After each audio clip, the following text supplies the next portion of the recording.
the Wrestling Caucus. I'm Peter A. I'm Smiley Arriaga. And make sure you're subscribed to the Wrestling Caucus anywhere you get podcasts. And be sure to follow us on Facebook at the Wrestling Caucus, Facebook.com/the Wrestling Caucus, Instagram at the Wrestling Caucus, and Twitter at Wrestling Caucus. Today we're going to talk about NXT Takeover in your house. As we're recording this, it's Sunday night, right after the show. Solid, crisp, 2.5 hour show. We'll get to that in a second, but we have to talk about the horrible elephant in the room, because if we don't, as people with a content platform, it's like, well, the elephant's sitting right there. You know, Stampy is right there, smoking a cigar with sunglasses on. You have to address him. And that is the recent horrific, tragic deaths of George Floyd, Ahmaud Arbery, and Breonna Taylor at the hands of the police. As well as many others. Many others. Both of us are feeling horrible now. You know, at least we have pro wrestling to sort of put I wouldn't say band-aid, sort of like heal the wound that we're kind of feeling. Is that fair to say? Yes. So for the most part, it depends on, I guess, what shows you've been talking about lately. There's some. I'm not gonna lie. Maybe because I'm not in the mood, but this week's SmackDown. I when I saw that Jeff Hardy thing, I literally walked out. You saw I walked out of the room and I didn't watch the show. I just wasn't in the mood for any of that bullshit. It's bad enough, all that's going on. I'm thinking, maybe I'll watch some SmackDown to ease the wound, and I see fucking Jeff Hardy. They're fucking booking a fake car accident. God forbid. Months ago, I was legitimately anxious and fearful that, remember when you heard about that DUI he got? I was like, oh no. I literally feared that this guy wouldn't... Careful. Sorry, am I peeking? Yep. My bad. I literally feared that this guy wouldn't never come back to a wrestling ring again. And I was so happy that he came back. And I was rewarded, as a fan, by watching them stage a fucking drunk driving accident. So after that, I guess some people's like, oh, it's the story. I'm like, I'm not in the mood to watch that. I wasn't in the mood. Don't know how we got to SmackDown, but I'm just saying these recent deaths have been just fucking horrible. I think the police should be held accountable and defunded severely, because they're militarized and they're just weaponized to harm us and not serve us. And I'm glad that people are protesting, because it's just we've just had it. It's kind of like you're putting Mentos in a liter of Diet Pepsi and just shaking it, and then here we are. You have soda all over yourself. Society, this is what you get. And I'm kind of happy that pro wrestling at least is acknowledging that we have a racial problem in this country. Them just put at least with AEW, they put Black Lives Matter on as their cold open, but that's good.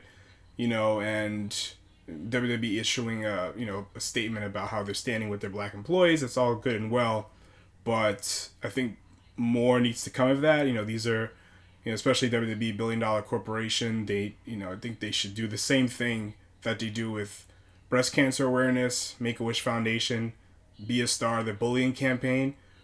They should put that same energy into helping, black grassroots organizations, the NAACP, and donating wherever they could.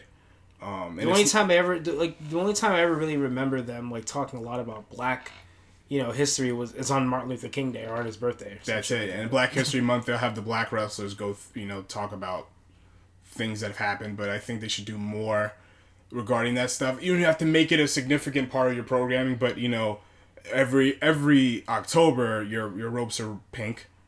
I'm just saying that's great that you do that kind of stuff. But if you really want to help in these times, you can do something like that. You can help out where you can, donate where you can, because you do have the funds to do so. And I think a lot of pro wrestlers have taken to social media using the hashtag Black Lives Matter. I think that's, with anybody else in society, yes, it's more than just tweeting out something. You have to actually take action and educate your white friends and family and stuff like that. But pro wrestling never really addressed this kind of stuff. I think it's a good step. And on the positive side, at least I don't know what you've heard, but, you know, I'm listening to Jim Ross's podcast, and he openly says, like, yo, this is terrible. Society's been awful to black people. And some people might think, oh, you know, JR is from Oklahoma, and he likes, you know, he's a barbecue guy, likes to barbecue, likes football. They probably think he's some right-wing lunatic, which he's not. And, you know, pro wrestling... When has he ever sounded like a right-wing lunatic? Who's saying these things? No, I'm just saying. No, I'm not saying you are, but, like... The assumption. One can assume that, oh, he's from, you know, he's from Oklahoma... And you know what I mean? JR of all people. Yeah, you know what I mean? So one might assume kindest that. guy. Yeah, he addressed wrestling. that. He addressed that on his podcast, and you know, yeah, I think it's great because JR is a big platform, and I think it's great to see him doing stuff like that. And you know, Chris Jericho, you know, somebody was in his comments, used the hashtag Black Lives Matter, and he goes on and says all lives matter. He was called out for it. Block those people.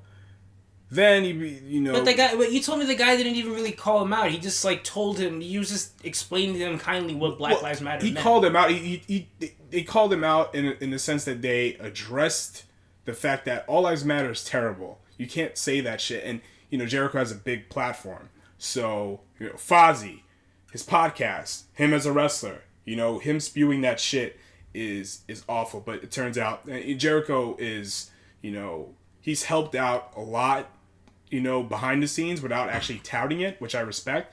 And he actually did donate $5,000 to the family and the funeral expenses to George Floyd, and silently. He didn't tout it, which is great. But I personally think that someone of his platform and stature should openly address that we have a racial problem in this country and Black lives do matter. I think he should do that, but you know, he's putting his money where, you know, he's opening up his checkbook, which is good. And in case this hasn't been explained 50 bajillion times, Black Lives Matter does not mean all lives don't matter.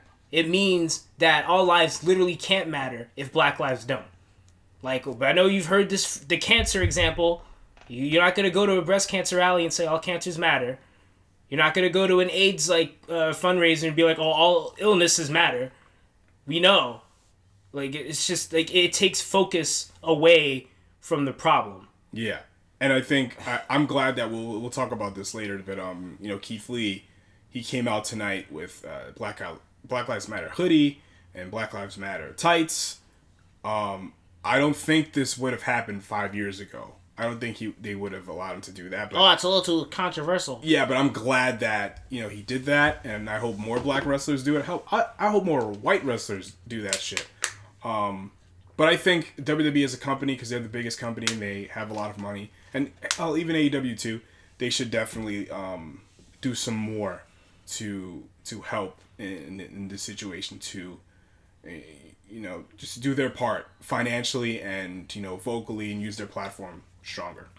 Anything else on this before we get into the show? Anything that hasn't been said already for like how many hundreds of years? Yeah. For Christ's sake, like, ugh. Like, I remember when the first year. I'm not gonna lie. A few years ago, I remember posting "All Lives Matter," and then I actually thought about it for 2 seconds. I'm like, hey, wait a minute. They're not saying all lives don't matter. Like, I actually thought about it for 2 seconds. Whatever. Because hopefully I don't get blocked for saying that. You know, it's because we're taught that you know, at least when we were coming up and going to school, that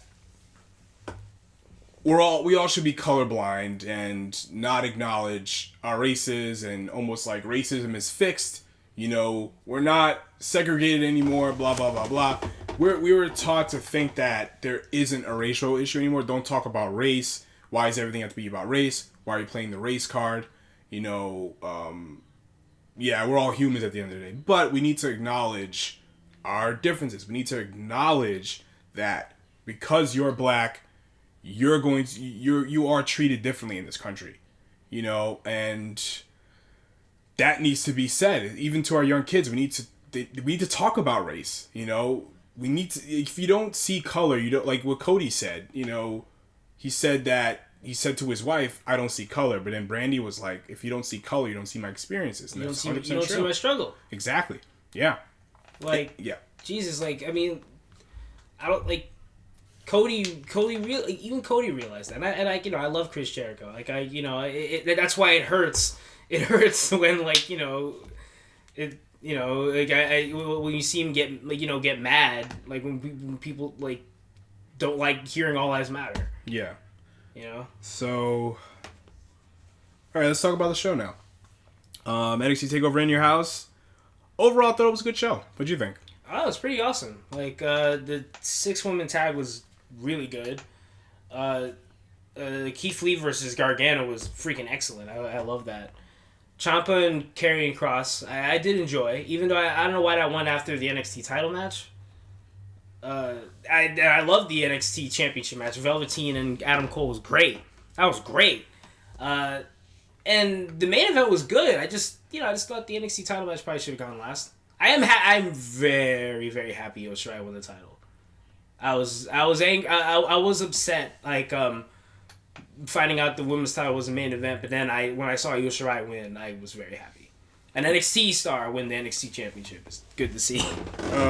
I like the open. Code Orange. They performed the theme song. For the show. Yeah, that intro was awesome. That was a unique way of opening the show. Very well shot. And I think this show kind of, sort of, answers the problem I've been having with recent WWE shows since we've had to do. Excuse me. Empty arena or limited people in the crowd shows because they have people and whatever employees in the crowd doing stuff. The set designs were just kind of plain and flaccid and boring and uninteresting, but tonight was great. They had the old in your house setup. It was awesome. They actually really had a different setup. Yeah, it was totally different, totally unique, and it brought you out of for a second. I'm like, this is probably, we're not in the performance center. At least it didn't feel like that's why I love that. I want to feel like it's a different setting, and it was really cool. Yeah, like the opening 6-woman tag match was really cool. Fun opener, very athletic, hard hitting, high energy. I like how they set up how like Dakota Kai and her what's her that big girl that follows her around. What's her name again?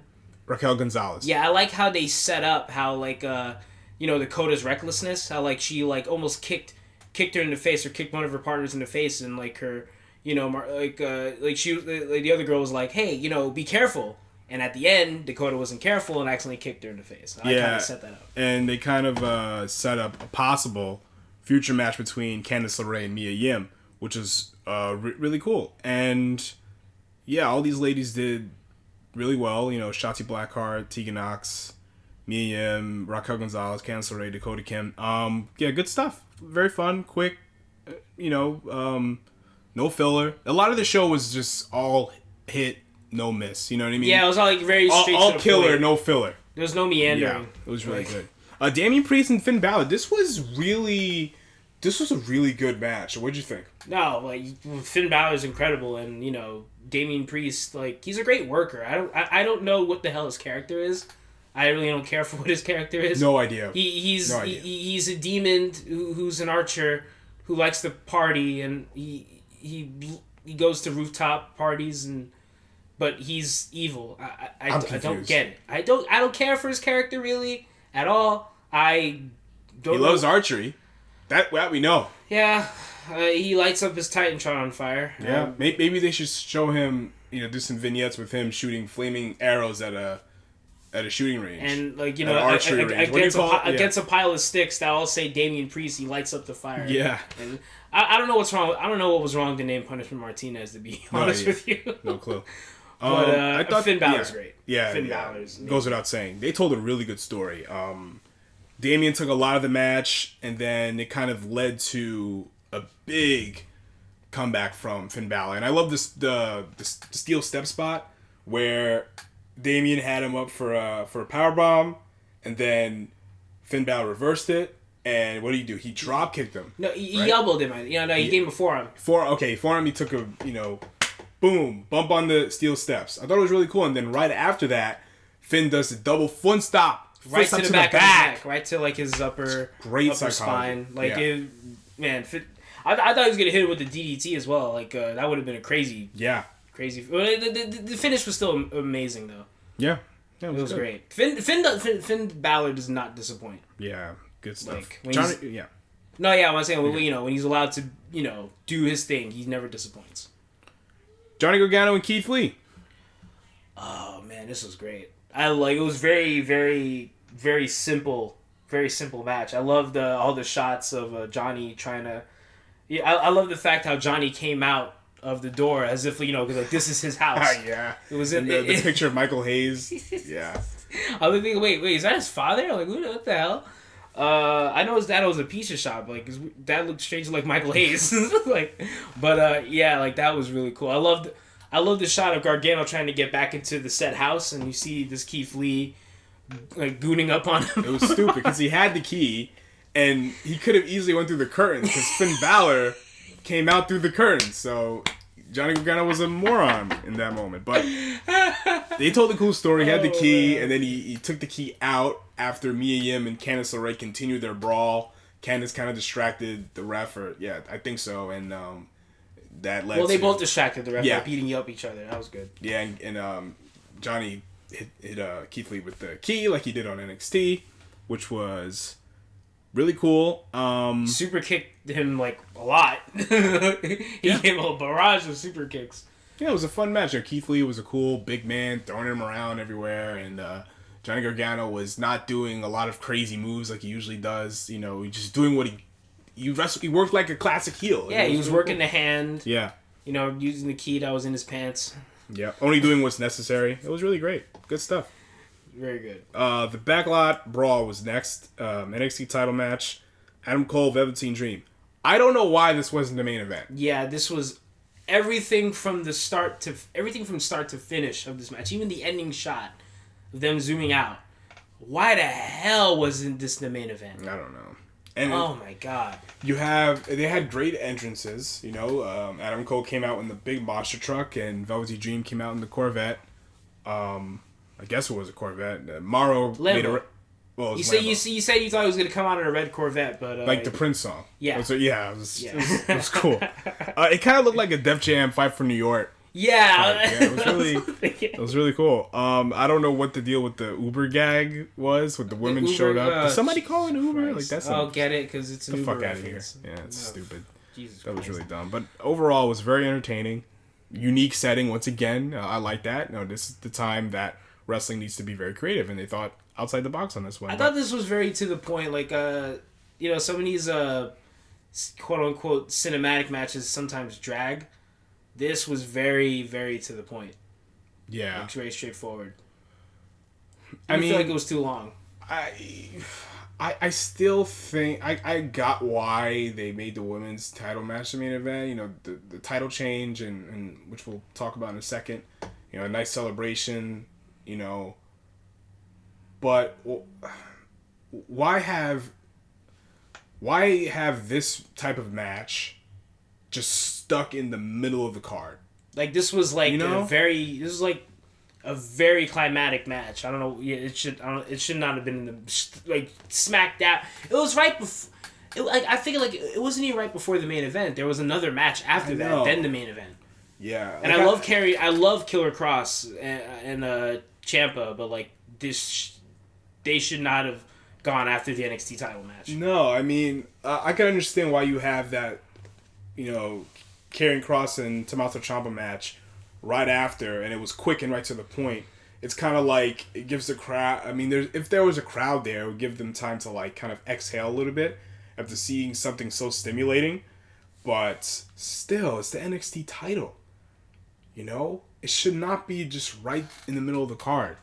If you're gonna have a match that's the main event, that's not that title match, it should be closer towards the main event, not just stuck in the middle. But overall, the match was good. It was fun. You think it's probably because they're building with Charlotte being women's champion, they're building it as that from what I see, they're building it as that she's the draw of NXT. So maybe that's probably why they. Even though Adam Cole is Adam Cole, but whatever. I don't know. Whatever, but still. Should not be smack dab in the middle. Especially a creative match like that. Karrion Kross and Tommaso Ciampa, what'd you think? I still can't call it. It's really hard to call him Karrion Kross. His name Killer Kross is so great. But he's great. He's awesome. Like, Ciampa really, like, these two made each other look like stars. Like, I love how Ciampa's, like, sold for him. Karrion is just, like, scary as hell. Everything from his facial expressions, how he moves, like, everything he does, like, is very impactful. Yeah, I mean, it was a good showing for Karrion, or Killer Kross, whatever you want to call him. His entrance is good. It's very unique. And it made sense for him to beat Tommaso Ciampa, to establish him. You beat an established guy on NXT like former NXT champion. Yeah, they need to build more guys up because they're starting to move a lot more people onto the main roster, like a Matt Riddle.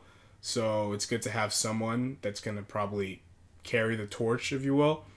The fact that it was quick and to the point made a lot of sense for someone like Killer Kross. I think he needed to have like a very dominant showing in order for us to take him seriously as a threat, which is kind of how they set him up to be and the kind of guy that Killer Kross is. Because if you just, even in Impact, his demeanor was so ruthless. He was deadly, and I like this, but I just don't think it should have followed the NXT title match. I don't think so. It's literally the only problem I have with this match was match placement. Yeah, that's literally it.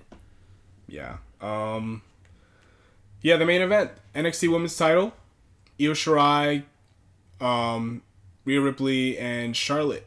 I thought it was a good match. What did you think? It was really good. It was good. It was really good. Like, you put these three in a match together. Like, in a perfect world, I would have much rather this been a 1-on-1, like between Rhea and Io.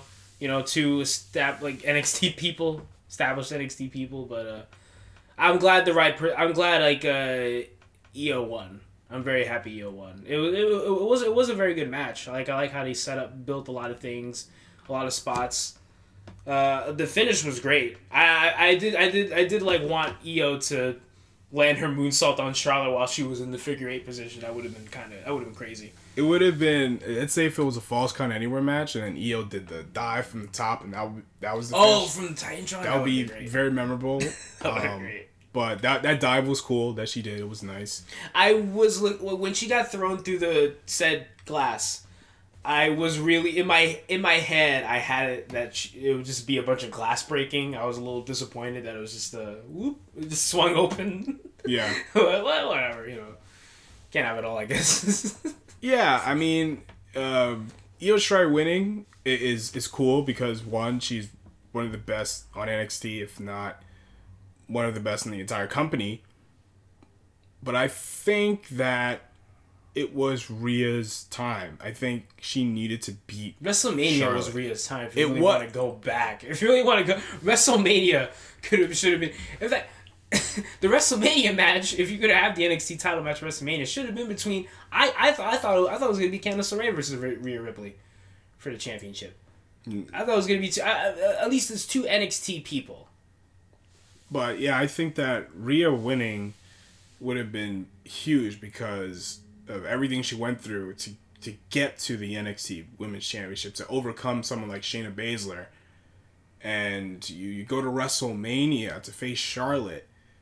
That would have been huge for her to win. And, I think this would have been perfect for her. And I love what they did at the end. They had the huge confetti and everything for Io Shirai. All the streamers. Here's the thing. I haven't been watching NXT TV regularly, but last time I checked, wasn't Io Shirai a heel? They I guess she's a babyface now? I guess everyone's a heel when they're fighting Charlotte. I guess everyone's a face when they're fighting Charlotte, I guess. But I thought that this would have been... I think Rhea needed to beat Charlotte. And they could, if you wanted to put the belt on Io, great. But I think they should have done it later. At least, at the next takeover that they do, you could do Rhea versus Io, and then Io wins. But again, not mad that Io Shirai won. I think it's great. But I think that Rhea needed to get redemption, You know, she needed to beat Charlotte clean in the middle. A lot of the booking in the NXT Women's Division has been very, very weird. Yeah, weird. Not like bad, but just weird. It's just like, why? Like, there's like this. It's just like, why did like someone who like Charlotte's character like is like, you know, everyone's beneath her. Like, you know, like when she was challenging like Ripley for the title, she was saying, oh, like, you know, you're beneath me. Then why are you going after a title that's beneath you? You know, it just nothing about that story made sense to me. Like, you know what I mean? Like, yeah, I don't know. So, who do you think is going to be Io's first challenger? Should be Rhea. I think it should be Rhea. I would love to see them feud for the title. Yeah, I guess. Should be Rhea. Rhea did, like, I mean, I guess even though Rhea got pinned, but anyone other than them? Shoot. Jesus. Dakota or Tegan or... No, I don't know. Not yet. Too early for them. Mia Yim and Candice are occupied at the moment, so I guess whoever wins that feud can probably go on to face Io Shirai. But I think the obvious one is probably Rhea Ripley first. Yeah. Or, you know, at least have Rhea still in the running. Yeah, or maybe like Toni Storm comes out of nowhere and challenges her or something like that. That'd be cool. I don't know. As a rematch from the Mae Young Classic. And yeah. Oh, that'd be very interesting. Yeah. Oh, that'd be interesting, actually. That'd be cool. Wait a minute. But like, oh wait, no, challenge Rhea. Like, her and Rhea she fought Rhea at the Mae Young Classic. That was Toni Storm. Mm-hmm. No, it's Toni Storm and Io Shirai. Oh. Yeah, that was the finals. Oh, yeah, you're right. You're right. Yeah. Mm-hmm. Oh wow, that would okay. That would be very interesting. Yeah, but overall, this was a good show. You know, it was fun, unique setting. All the matches were like, you know, right to the point, fast paced, hard hitting, no bullshit. It was good stuff overall. You know, I think every WWE pay-per-view following Takeover should be 2 hours. Yes. Yeah, and have a unique set. You know, aesthetics is huge in wrestling. I think like WCW did it the best. You know, Fall Brawl. I was watching Fall Brawl from '95, and all of Hogan's team had like green face paint, and they had the War Games T-shirt on. It was really cool how they painted that picture. Halloween Havoc as the pumpkin. What year did Backlash have the swinging blades in the like, Titantron? Every year until like 2009. That was the sickest, one of the sickest, most memorable Titantrons I remember. Yeah, like 2000 had it, 2001, 2002. It was really cool. Like, very good logo. I don't know, I'm jumping around here, but another thing I loved about the NXT title match, I'm really warming up to Dexter Lumis.